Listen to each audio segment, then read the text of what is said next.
Hey, it's Backyard Conversations once again. Here's your boy, Aji. I'm here by myself today. I'm not with Timmy, but we have an excellent guest with us on the show today. Her name is Shasha, and I'm going to give you a brief introduction. She's a finance professional by day and a finance and fashion blogger at night, and a baby girl always, right? So she started a blog in 2016 as an online outlet to share her experiences on adulthood and growing up in general. In 2020, she decided to focus primarily on finance and fashion, two things she loves dearly. And when she's not working or telling you to save or invest, she's probably hanging out with family and friends or watching her favorite TV shows or sleeping or out exploring. Welcome to Backyard Conversation, Shasha. How you doing? Good. Thanks for having me. All right. You're welcome. Tell us what you do. So I'm an accountant. I know I said finance professional, but I'm an accountant. And in the daytime, I crunch numbers. And I'm also a finance and fashion blogger. And yeah, that's kind of what I do. I share on finance. On one end, I am telling you to save money. And on the other end, I show you how to style different outfits. Awesome sauce. Okay, so since you have like a bit of experience in two definitely similar but not too dissimilar areas, you want to tell us first what are like the trends you're seeing in finance, and then after that you tell us what trends you're seeing in fashion right now. Trends for finance. I started with finance. I think a lot of young people I'm seeing a lot of young people getting into crypto. A lot of people are also getting into personal finance in general, just getting a grip on it, and also changing, how they started, like having more sources of income, stuff like that. And specifically crypto, a lot of people are getting into crypto, I'm not gonna lie. Some people are, making smart financial decisions. More people, I think, are making more or thinking in terms of that, where it's like, saving for a house or putting your money like in investments or whatever. I think our generation is definitely more educated when it comes to that stuff, and they're more cognizant and like they're asking those questions. So yeah, those are some of the trends I see in terms of finance. Like that's just broad, specifically crypto. Yeah. And then in terms of fashion, like fashion trends these days, a lot of like comfy wear has come back. Nice. Or has come to stay. There's also Y2K. So, a lot of people are taking things back from what we were wearing back when we were younger and totally wearing that. But comfy wear, knitwear, and all of that stuff has really come back, and people are just, I think with the pandemic and stuff, people just want to be comfortable. Yeah. Specifically since most people are still working from home, right? So in terms like comfy wear is making its way back. Patterns too, to some degree, but patterns come every season, so that's not really but a lot of old fashion trends from the 60s or 50s, like the puffy hands on for women's fashion. Sorry, I didn't signify that. Specifying women's fashion. It's coming back. Yes. Interesting. I want to take a step back to the part you mentioned about finance. Mm-hmm. And so obviously we're going to talk a bit more about crypto later on the show, but something I've also noticed is especially with like millennials and I think Gen Z, as in contrast to how our parents would put money in investment and be comfortable waiting for like 3 decades to get returns, and they're comfortable, they're semi-risk averse. Mm-hmm. Now I feel like a lot of our peers are really keen on a couple years, 5 years of investment, because they know if NVIDIA is going to bank, I'm going to put my money in here for a little bit and then I'll use it on something else. Have you noticed that? Oh yeah, for sure. Like, and when I say, I didn't want to like really expand on it, but in terms of crypto and NFTs and stuff, I feel like when it comes to investments, some people, I don't want to say all, but some people think it's just the way to make fast money. Yeah, quick cash. Right? So quick cash, right? They're like, so that makes a lot, like people are more risk loving than, like you mentioned, than our parents' generation. Because what happens is with more education, you see like, okay, yes, they're like, short term, yeah, it's kind of risky, but long term, the returns are, so there are some people who are like, yeah, you know what, it might be risky, but I'm holding it for the long term, right? And then there are also some people, like, think for example the AMC and what's the other one? AMC and GameStop thing, right? The meme stocks and that, like, so people are just like, trying to get more, like, quick cash, like, oh, I'm just gonna put it and then flip it. And that isn't investing, in my opinion. That's trading. Not gambling, no.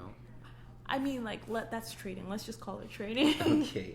Because I know there's a lot of people that got super hyped on the GME, like the GameStop stocks, and they really cashed out. And to them, they invested, right? And they got their returns. And so. But was it really investing, though? Yeah. Well, fair point. And so in those kind of scenarios with that kind of approach to investing, obviously I feel like you would advise against it. Yeah, well, it depends. Yeah. Right? I would not tell you not put your money in there. Yeah. I would just say, know your risk tolerance. If you're going to do that, be willing to lose it all. Don't go and put your tuition in there. Or like, your rent, right? I know I said tuition. But don't go put money, your rent, your mortgage, or whatever in there. Like, be willing to, like, if you're gonna trade or invest, sure, like, be willing to lose that money, right? Yeah, like, that's what I would say. I would not say don't do, and also just know your risk tolerance. Like, I know someone who like, if you're gonna do crypto and you want to hold it for a while, personally, I would not say you should be checking every day, because I don't do that, because I just feel like it's a lot, right? Like, today you're down by 5%, tomorrow you're up by 10%, right? Yeah. Like, not that you're not looking at it at all, but like, and the worst thing is, like, at least other, like, regular stocks, right? Once it's 5 p.m.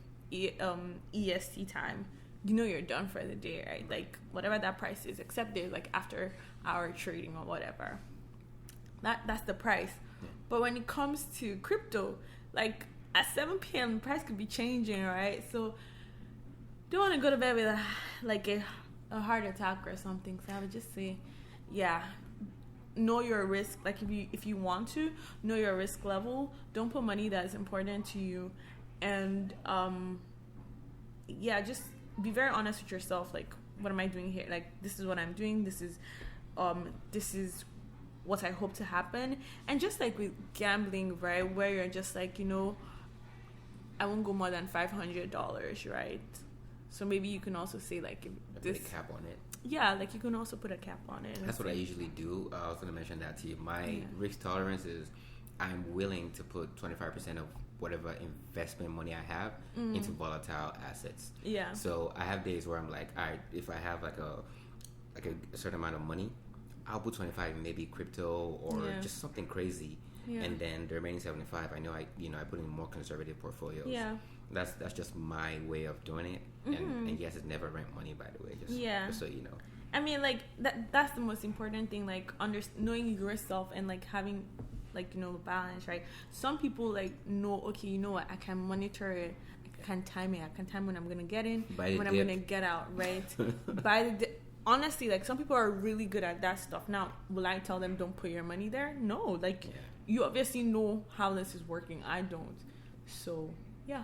Yeah, I'm definitely one of those guys who also checks stock market, like, every day. Yeah. Even stocks I'm not invested in, like, I still look just to follow the news and see what's happening. I just think it's just something I always do. It's a habit by now. I used to do that a lot, but not these days. I'm just tired. Like, I check once in a while, but, like, not as much as I would love to. It's just life. Speaking of check, how do you advise people go about checking their finance health in terms of budgeting? I wanted you to talk about, like, just like some pro tips, and also if there's, like, app recommendations, if there's any apps you use. So pro tips in terms of budgeting and just, like, managing finances, good health, good finance health. Yeah.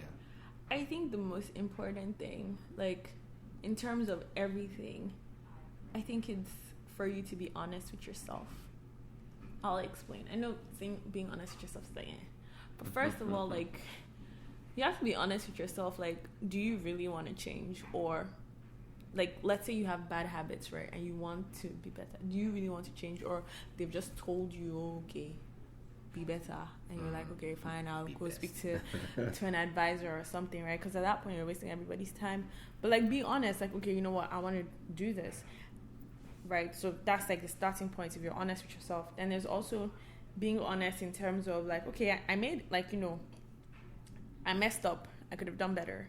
And having those conversations with yourself and or your accountability partners or whatever, right? So just being, like, honest to say, okay, you know what? I could have done better in terms of this. I could have done this. Because if you're not honest with yourself, you just find yourself making excuses, right? You went over your budget. Well, I needed to. Did you really need to? Did you really though? Yeah. So that's really why I say, like, you know, be honest with yourself, because, and tell yourself the hard truths. Like, if you know that, okay, you know what, I can save, let's say, like, an additional $2,000, right? But you didn't do it. Have that conversation like you would someone, like, put yourself, well, sometimes I do this. I put myself in, like, a third person, and I'm talking to myself, and I'm like, you said you're going to do this. You didn't do this. Why didn't you do this, right? And so it's just me being honest with myself, and I'm not running away or, like, well, you know, I'll deal with it later and stuff. Like, you have to dedicate time to also looking at your finances and stuff, right? Sure. And then in terms of budget, like, I'm going to be honest and say that I don't know that I genuinely stick to my budget for the most part. However, I don't spend above my means. Okay. So this is what happens. Like, I have a set amount. This is going into savings. The rest is this is going into tithe. This is going into whatever. The rest is for spending. Now, let's say I've budgeted, and these are random numbers, $500 for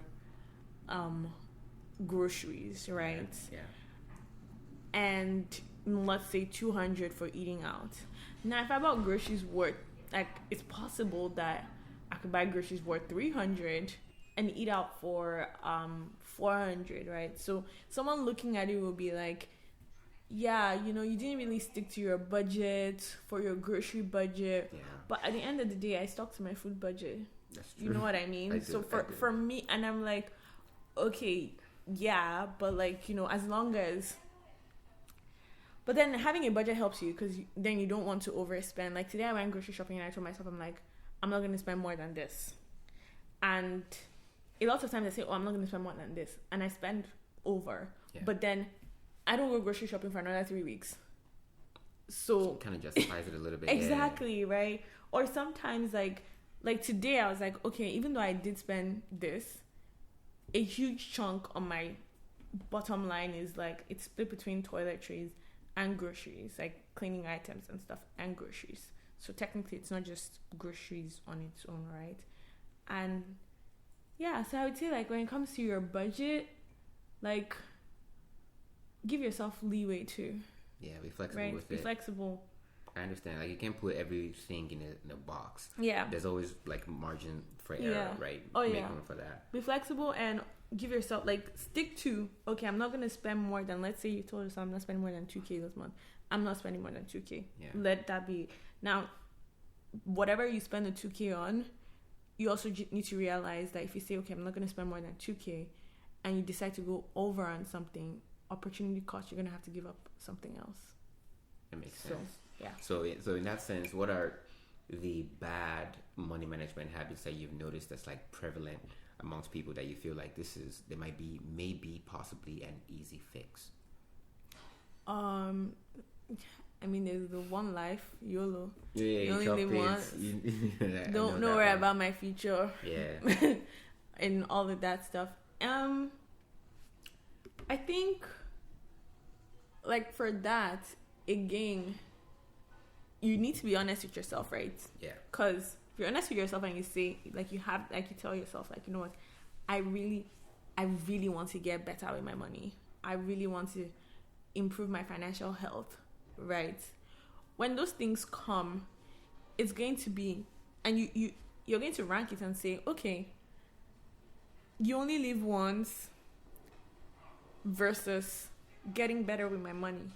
Which one is more important to me, right? So you need to actually, that's why I say you have to be honest with yourself, right? Because if you're honest with yourself and you're like, okay, I want to do better with my money. Why do you want to, I want to be better with my money. Why do you want to be better with my money? Because I want to buy a house. Why do you want to buy a house? Because like, and you find out, okay, it's for me or whatever. And like your foundation is really strong.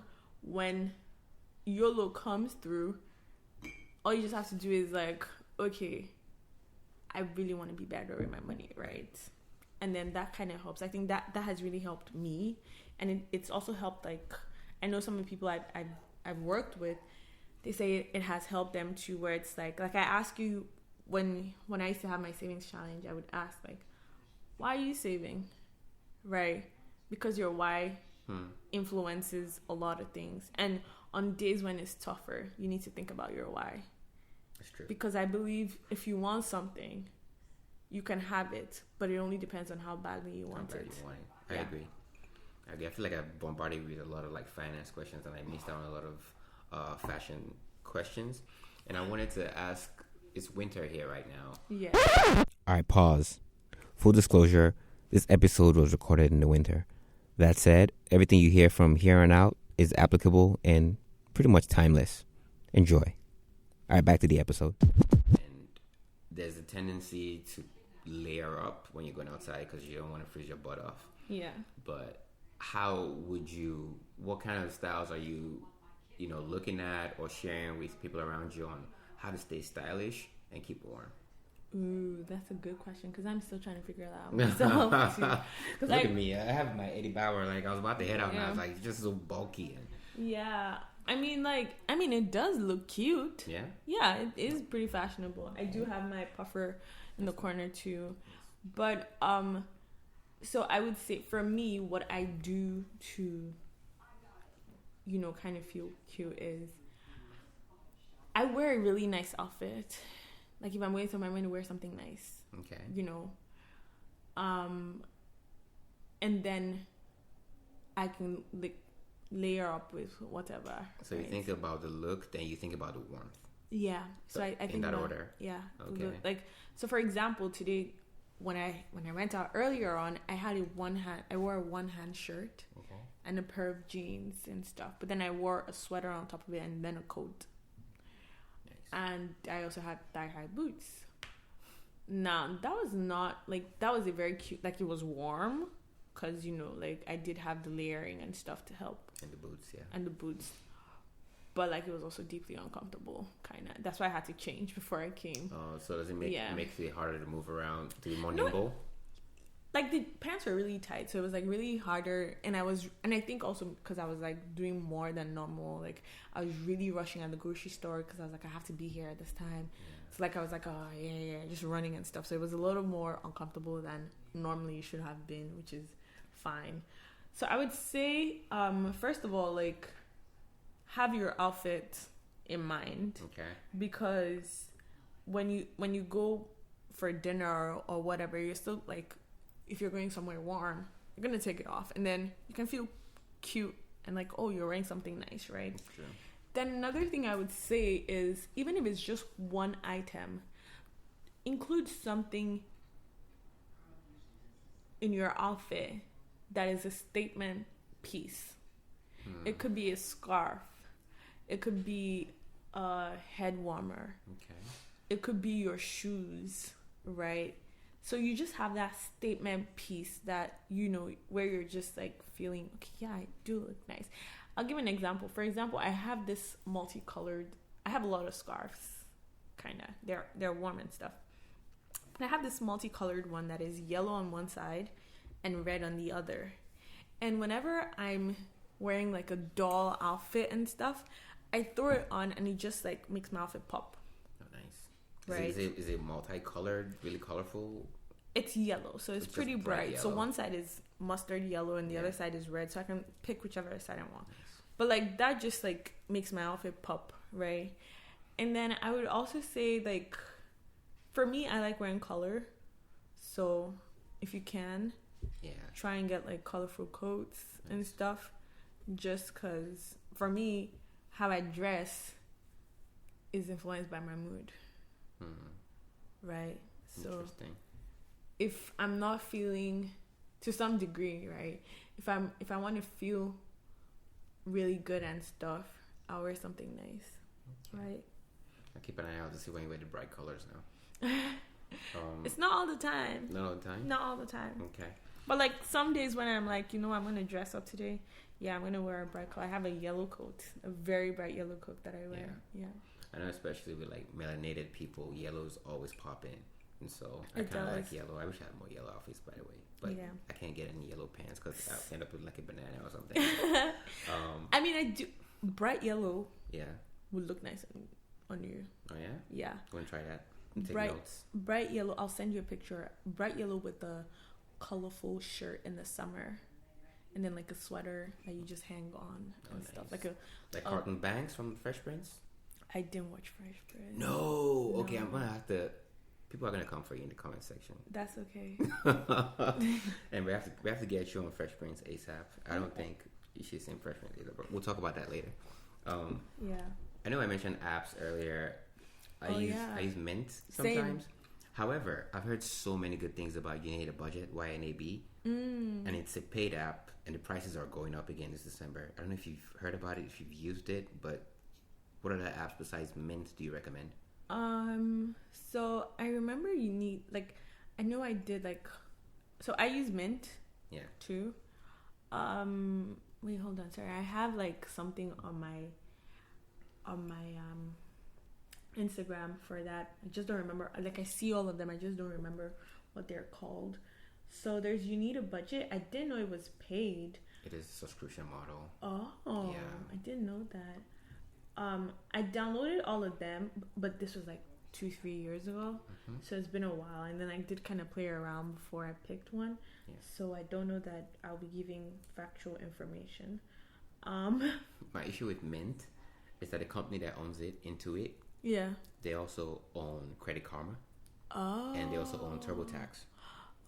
And so it feels very monopolistic to me that they will have, Yeah. because TurboTax has your social insurance number and social security number. Yeah. Intuit, your Intuit, email address email. and everything. Yeah. And then Mint, the same thing. Credit Karma, your credit Karma. history. Yeah. So I feel like, why am I giving all this much data to To one one- person? It's yeah. one company.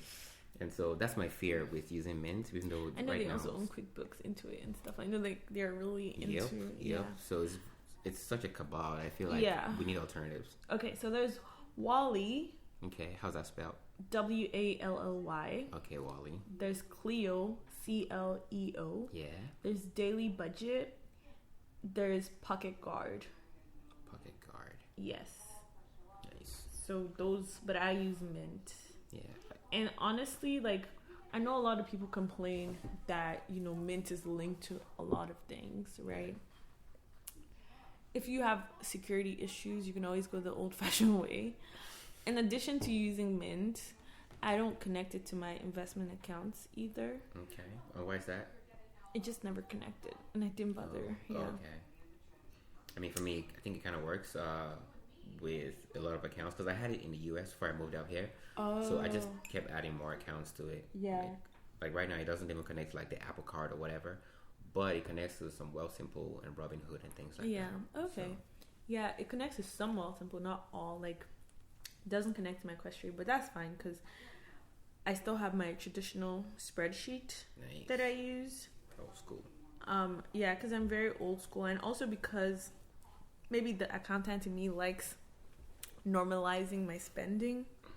You know what I mean? So if let's say it's my birthday month, right, or Christmas, I'm gonna take out Christmas related stuff from my regular budget to see how much I actually really did spend, Right.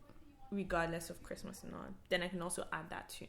And then sometimes I just need to recategorize things, right? Because sometimes, let's say for example, you go to Walmart and then you buy you buy household items and medication and groceries. It's just one bill, and Mint does give you the option to split it, Yeah. but I just feel like that's a lot of work. So I use my spreadsheet.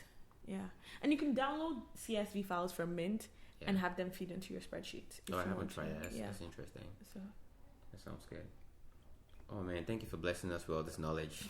Thanks. I just feel like I haven't added and not like said a lot of things. Oh that no, are you new. have, and I feel like this is just part one because I'm definitely gonna make sure you come back and update us in case you change apps or maybe we need tips for like fall, spring, summer, fashion.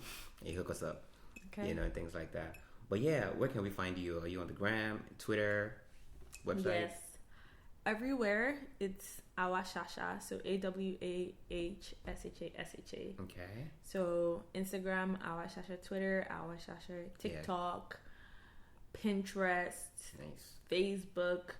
My website is www.awashasha.com. So everywhere is Awashasha. All right, you heard that. So I'm sure you have your link in your bio on your Instagram, right? Yes, I do. So people can just go on your IG and just navigate straight to the website. Yes.